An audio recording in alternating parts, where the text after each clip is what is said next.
KaraokeBooks. The Belkin Tales. Aleksandr Pushkin. Translated by T. Keane. Audiobook.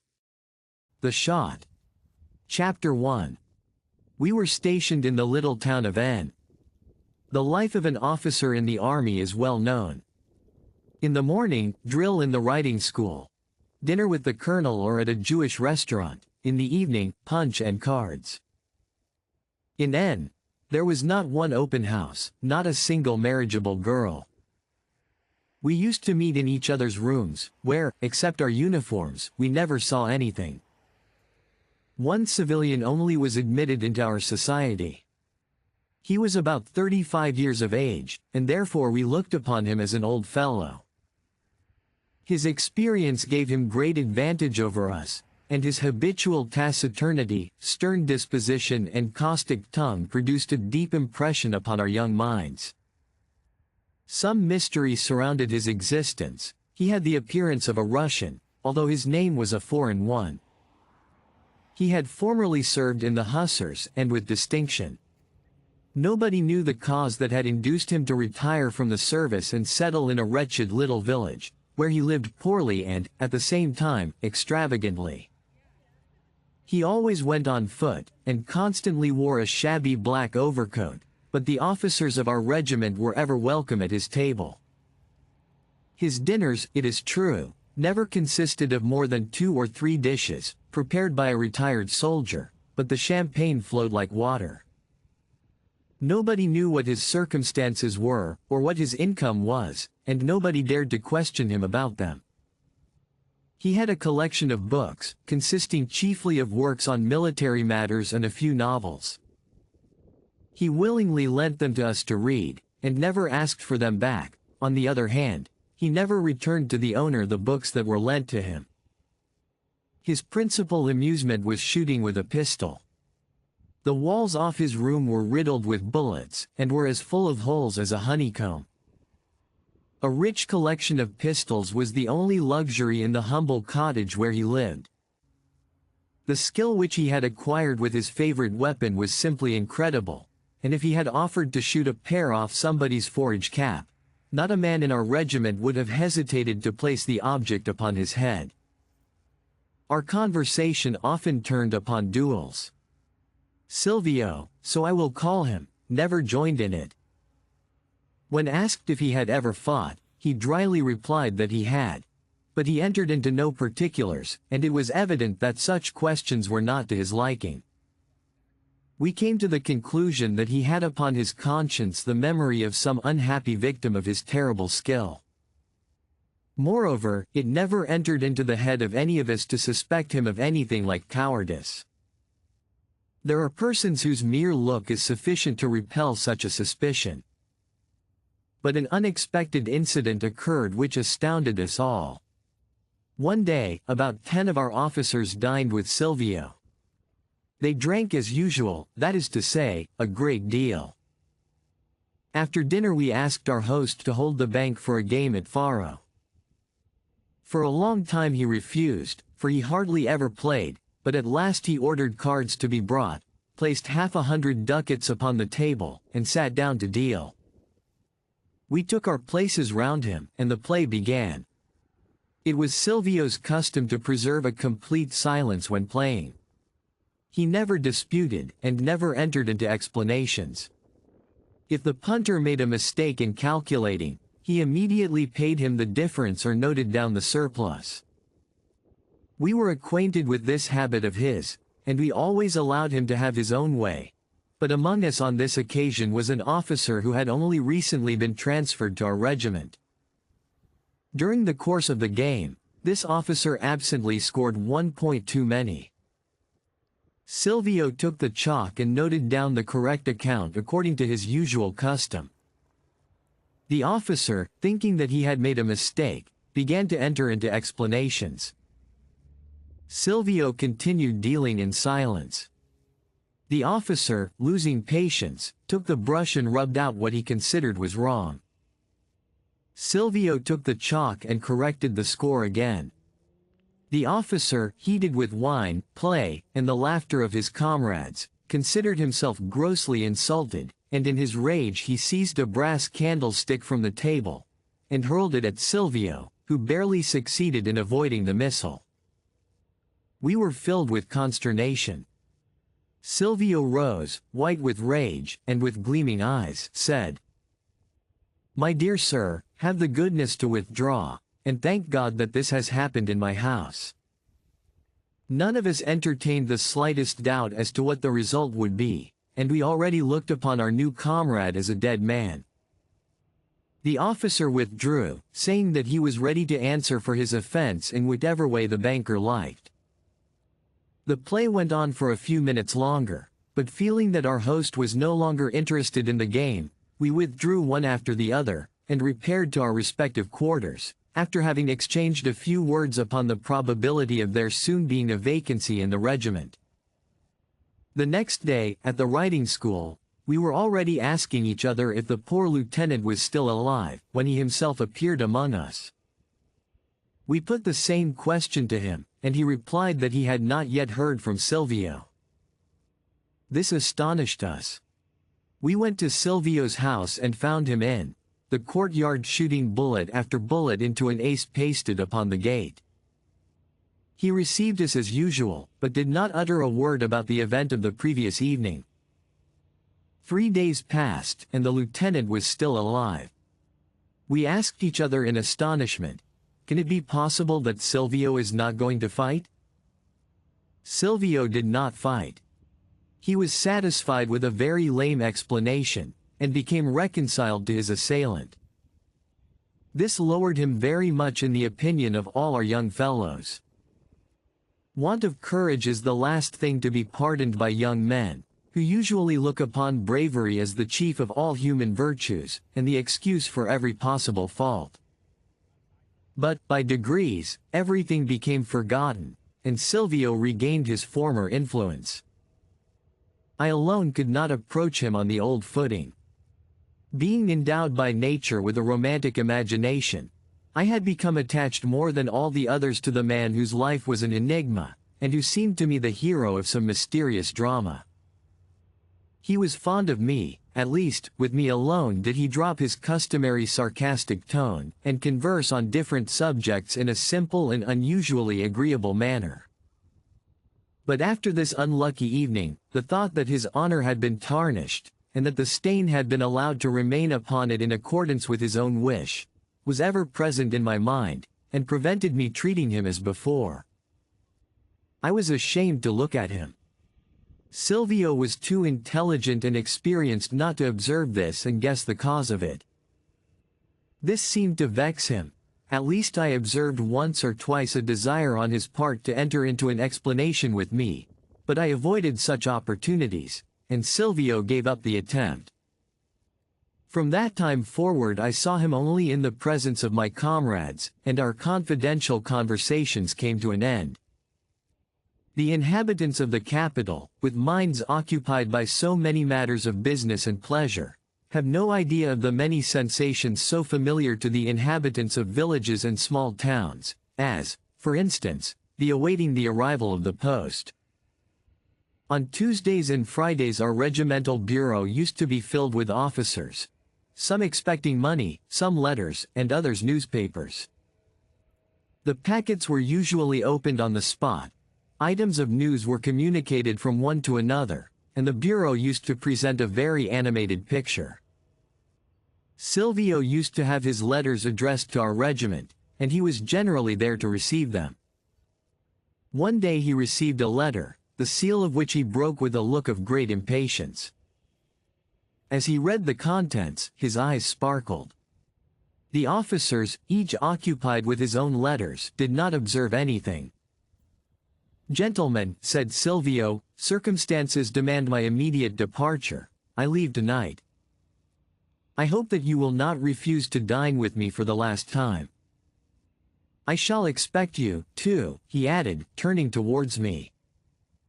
"I shall expect you without fail." With these words he hastily departed, and we, after agreeing to meet at Silvio's, dispersed to our various quarters. I arrived at Silvio's house at the appointed time, and found nearly the whole regiment there. All his things were already packed. Nothing remained but the bare, bullet-riddled walls. We sat down to table. Our host was in an excellent humor, and his gaiety was quickly communicated to the rest. Corks popped every moment, glasses foamed incessantly, and, with the utmost warmth, we wished our departing friend a pleasant journey and every happiness. When we rose from the table it was already late in the evening. After having wished everybody goodbye, Silvio took me by the hand and detained me just at the moment when I was preparing to depart. "I want to speak to you," he said in a low voice. I stopped behind. The guests had departed, and we two were left alone. Sitting down opposite each other, we silently lit our pipes. Silvio seemed greatly troubled. Not a trace remained of his former convulsive gaiety. The intense pallor of his face, his sparkling eyes, and the thick smoke issuing from his mouth, gave him a truly diabolical appearance. Several minutes elapsed, and then Silvio broke the silence. "Perhaps we shall never see each other again," said he. "Before we part, I should like to have an explanation with you. You may have observed that I care very little for the opinion of other people, but I like you, and I feel that it would be painful to me to leave you with a wrong impression upon your mind." He paused, and began to knock the ashes out of his pipe.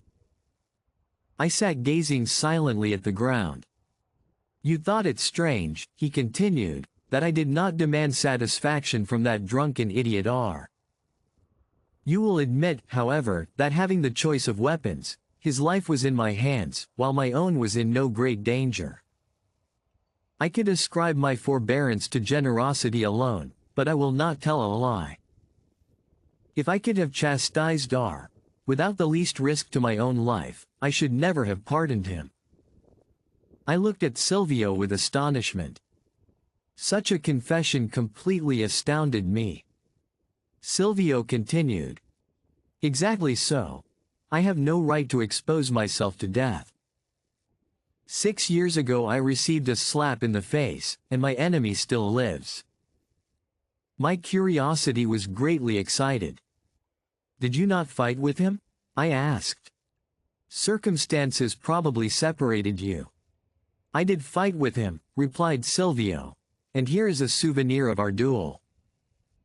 Silvio rose and took from a cardboard box a red cap with a gold tassel and embroidery, what the French call a bonnet de police.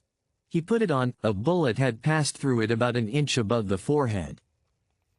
You know, continued Silvio, that I served in one of the hussar regiments. My character is well known to you. I am accustomed to taking the lead. From my youth this has been my passion. In our time dissoluteness was the fashion, and I was the most outrageous man in the army. We used to boast of our drunkenness. I beat in a drinking bout the famous Bortsov, of whom Denis Davidoff has sung. Duels in our regiment were constantly taking place, and in all of them I was either second or principal. My comrades adored me, while the regimental commanders, who were constantly being changed, looked upon me as a necessary evil. I was calmly enjoying my reputation, when a young man belonging to a wealthy and distinguished family, I will not mention his name, joined our regiment. Never in my life have I met with such a fortunate fellow. Imagine to yourself youth, wit, beauty, unbounded gaiety, the most reckless bravery, a famous name, untold wealth. Imagine all these, and you can form some idea of the effect that he would be sure to produce among us. My supremacy was shaken. Dazzled by my reputation, he began to seek my friendship, but I received him coldly, and without the least regret he held aloof from me. I took a hatred to him. His success in the regiment and in the society of ladies brought me to the verge of despair. I began to seek a quarrel with him. To my epigrams he replied with epigrams which always seemed to me more spontaneous and more cutting than mine, and which were decidedly more amusing, for he joked while I fumed. At last, at a ball given by a Polish landed proprietor, seeing him the object of the attention of all the ladies, and especially of the mistress of the house, with whom I was upon very good terms, I whispered some grossly insulting remark in his ear. He flamed up and gave me a slap in the face. We grasped our swords, the ladies fainted, we were separated, and that same night we set out to fight. The dawn was just breaking.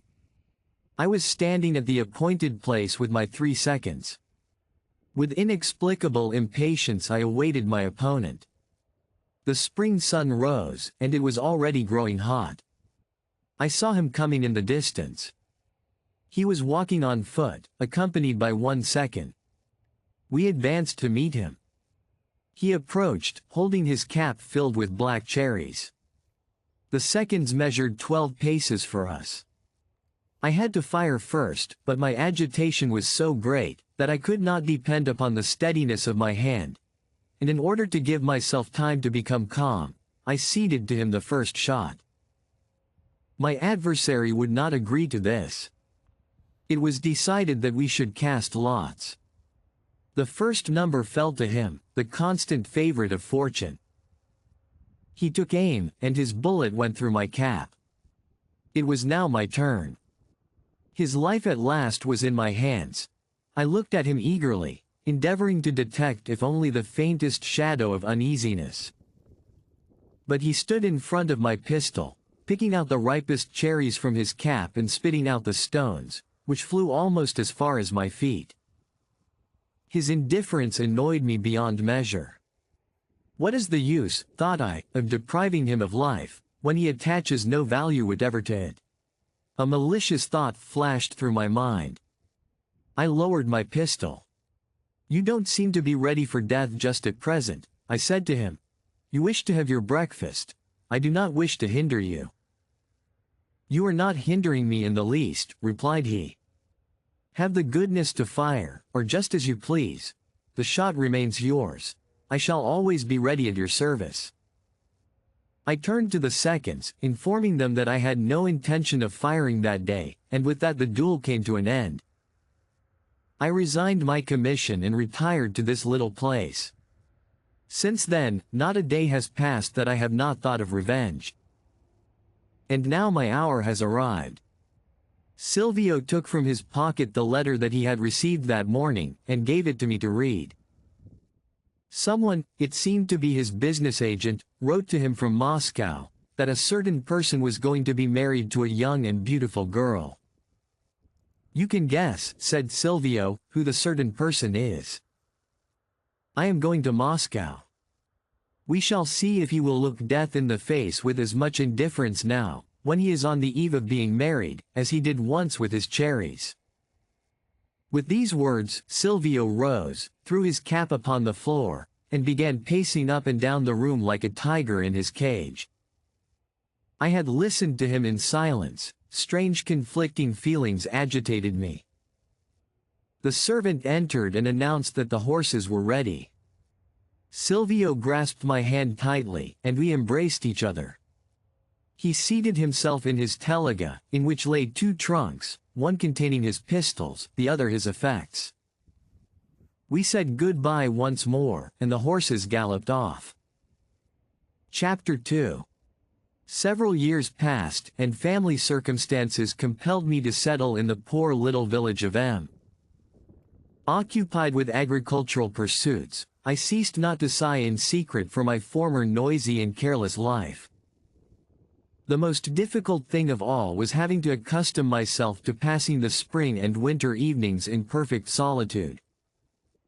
Until the hour for dinner I managed to pass away the time somehow or other, talking with the bailiff, writing about to inspect the work, or going round to look at the new buildings. But as soon as it began to get dark, I positively did not know what to do with myself. The few books that I had found in the cupboards and storerooms, I already knew by heart. All the stories that my housekeeper Kirilovna could I remember, I had heard over and over again. The songs of the peasant women made me feel depressed. I tried drinking spirits, but it made my head ache, and moreover, I confess I was afraid of becoming a drunkard from mere chagrin, that is to say, the saddest kind of drunkard, of which I had seen many examples in our district. I had no near neighbors, except 2 or 3 toppers, whose conversation consisted for the most part of hiccups and sighs. Solitude was preferable to their society. At last I decided to go to bed as early as possible, and to dine as late as possible. In this way I shortened the evening and lengthened out the day, and I found that the plan answered very well. 4 versts from my house was a rich estate belonging to the Countess B., but nobody lived there except the steward. The Countess had only visited her estate once, in the first year of her married life, and then she had remained there no longer than a month. But in the second spring of my hermitical life, a report was circulated that the Countess, with her husband, was coming to spend the summer on her estate. The report turned out to be true, for they arrived at the beginning of June. The arrival of a rich neighbor is an important event in the lives of country people. The landed proprietors and the people of their household talk about it for 2 months beforehand, and for 3 years afterwards. As for me, I must confess that the news of the arrival of a young and beautiful neighbor affected me strongly. I burned with impatience to see her, and the first Sunday after her arrival I set out after dinner for the village of A. to pay my respects to the Countess and her husband, as their nearest neighbor and most humble servant. A lackey conducted me into the Count's study, and then went to announce me. The spacious apartment was furnished with every possible luxury. Around the walls were cases filled with books and surmounted by bronze busts. Over the marble mantelpiece was a large mirror. On the floor was a green cloth covered with carpets. Unaccustomed to luxury in my own poor corner, and not having seen the wealth of other people for a long time, I awaited the appearance of the Count with some little trepidation, as a suppliant from the provinces awaits the arrival of the minister. The door opened, and a handsome-looking man, of about 32 years of age, entered the room. The Count approached me with a frank and friendly air. I endeavored to be self-possessed and began to introduce myself, but he anticipated me. We sat down. His conversation, which was easy and agreeable, soon dissipated my awkward bashfulness, and I was already beginning to recover my usual composure, when the Countess suddenly entered, and I became more confused than ever. She was indeed beautiful. The Count presented me. I wished to appear at ease, but the more I tried to assume an air of unconstraint, the more awkward I felt. They, in order to give me time to recover myself and to become accustomed to my new acquaintances, began to talk to each other, treating me as a good neighbor, and without ceremony. Meanwhile, I walked about the room, examining the books and pictures. I am no judge of pictures, but one of them attracted my attention. It represented some view in Switzerland, but it was not the painting that struck me, but the circumstance that the canvas was shot through by 2 bullets, one planted just above the other. "A good shot, that," said I, turning to the Count. "Yes," replied he, "a very remarkable shot." "Do you shoot well?" he continued. "Tolerably," replied I, rejoicing that the conversation had turned at last upon a subject that was familiar to me. "At 30 paces I can manage to hit a card without fail, I mean, of course, with a pistol that I am used to." "Really?" said the Countess, with a look of the greatest interest. "And you, my dear, could you hit a card at 30 paces?" "Some day," replied the Count, "we will try. In my time I did not shoot badly, but it is now 4 years since I touched a pistol." "Oh," I observed, "in that case, I don't mind laying a wager that your Excellency will not hit the card at 20 paces. The pistol demands practice every day." "I know that from experience. In our regiment I was reckoned one of the best shots. It once happened that I did not touch a pistol for a whole month, as I had sent mine to be mended. And would you believe it, Your Excellency, the first time I began to shoot again, I missed a bottle 4 times in succession at 20 paces. Our captain, a witty and amusing fellow, happened to be standing by, and he said to me, "It is evident, my friend, that your hand will not lift itself against the bottle. No, Your Excellency, you must not neglect to practice, or your hand will soon lose its cunning." The best shot that I ever met used to shoot at least 3 times every day before dinner. It was as much his custom to do this, as it was to drink his daily glass of brandy. The Count and Countess seemed pleased that I had begun to talk. "And what sort of a shot was he?" asked the Count. "Well, it was this way with him, Your Excellency. If he saw a fly settle on the wall, you smile, Countess, but, before heaven, it is the truth. If he saw a fly, he would call out, 'Koska, my pistol.' Koska would bring him a loaded pistol, bang. And the fly would be crushed against the wall." "Wonderful," said the Count. "And what was his name?" "Silvio, Your Excellency." "Silvio," exclaimed the Count, starting up. "Did you know Silvio?" "How could I help knowing him, Your Excellency? We were intimate friends.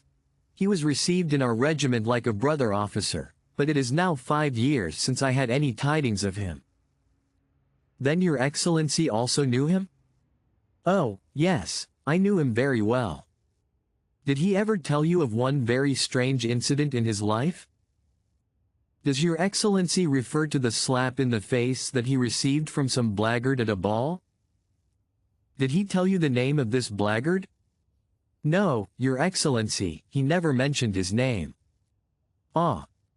Your Excellency," I continued, guessing the truth, "pardon me. I did not know. Could it really have been you?" "Yes, I myself," replied the Count, with a look of extraordinary agitation, "and that bullet-pierced picture is a memento of our last meeting." "Ah, my dear," said the Countess, "for heaven's sake, do not speak about that. It would be too terrible for me to listen to." "No," replied the Count. "I will relate everything. He knows how I insulted his friend, and it is only right that he should know how Silvio revenged himself." The Count pushed a chair towards me, and with the liveliest interest I listened to the following story. 5 years ago I got married. The first month, the honeymoon, I spent here, in this village. To this house I am indebted for the happiest moments of my life, as well as for one of its most painful recollections. One evening we went out together for a ride on horseback. My wife's horse became restive, she grew frightened, gave the reins to me, and returned home on foot. I rode on before. In the courtyard I saw a traveling carriage, and I was told that in my study sat waiting for me a man, who would not give his name, but who merely said that he had business with me. I entered the room and saw in the darkness a man, covered with dust and wearing a beard of several days' growth. He was standing there, near the fireplace. I approached him, trying to remember his features. "You do not recognize me, Count?" said he, in a quivering voice. "Silvio," I cried, and I confess that I felt as if my hair had suddenly stood on end. "Exactly," continued he. "There is a shot due to me, and I have come to discharge my pistol. Are you ready?" His pistol protruded from a side pocket. I measured 12 paces and took my stand there in that corner, begging him to fire quickly, before my wife arrived. He hesitated, and asked for a light. Candles were brought in.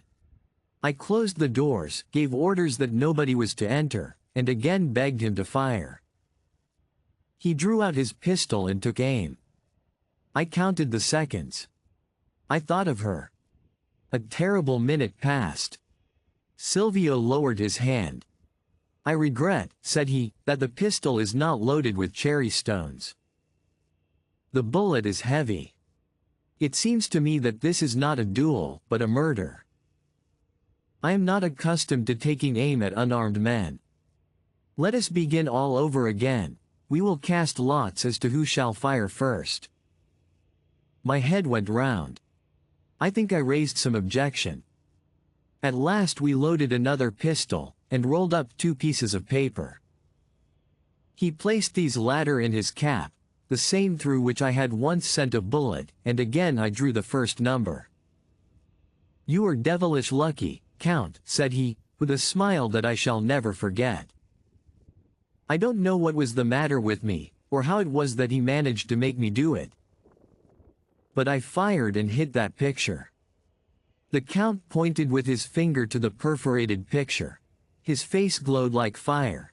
The Countess was whiter than her own handkerchief, and I could not restrain an exclamation.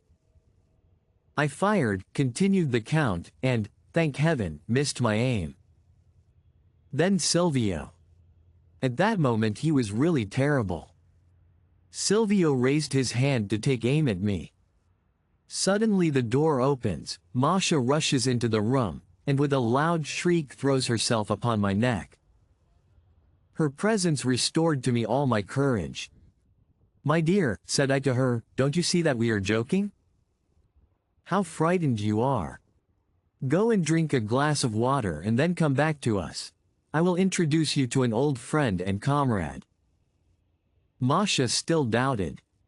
"Tell me, is my husband speaking the truth?" said she, turning to the terrible Silvio. "Is it true that you are only joking?" "He is always joking, Countess," replied Silvio. "Once he gave me a slap in the face in a joke.